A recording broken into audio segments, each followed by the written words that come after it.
Kunne du godt tænke dig at lære om appelformerne? Så se med her. Logos er, når taleren bruger fornuft og logik som sit argument for at overbevise modtageren. Han bruger fakta om objektet til at skabe en relation mellem objektet og modtageren.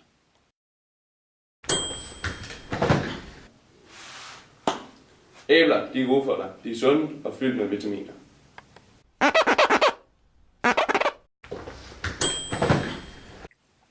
Patos er, når taleren bruger følelser som argument for at overbevise modtageren.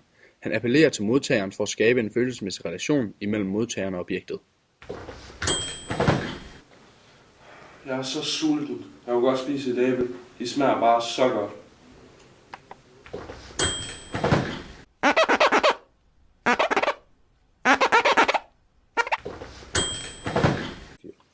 Ethos er, når taleren bruger sin egen ekspertise og erfaring som argument for at overbevise modtageren.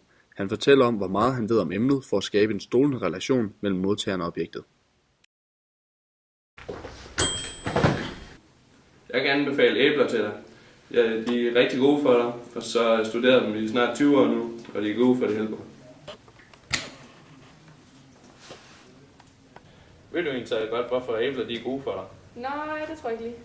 Det er fordi, de er fyldt med vitaminer, og det er jo sundt for dig. Og det skal jeg bruge til hvad? Jeg er da sund nok i min hverdag. Nå, men hvad er det nu, hvis du er sulten? Så er det jo godt dem her, de smager super godt. De er rigtig Jeg dejlige. tror, jeg vil vælge et andet alternativ. Nå, ja, så prøv lige at holde den her.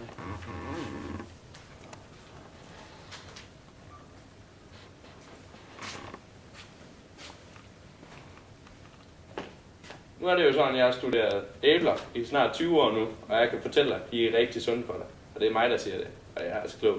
Okay, jeg prøver lige det så.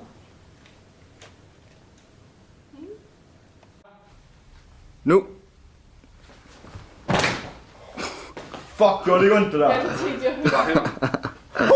Det lød som om min ryg bare. Ja.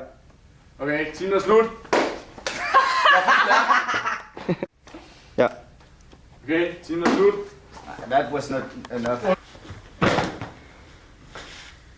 Sej. Kunne du godt lære dig at tænke dig om appel? Fuck! Det er fucking griner.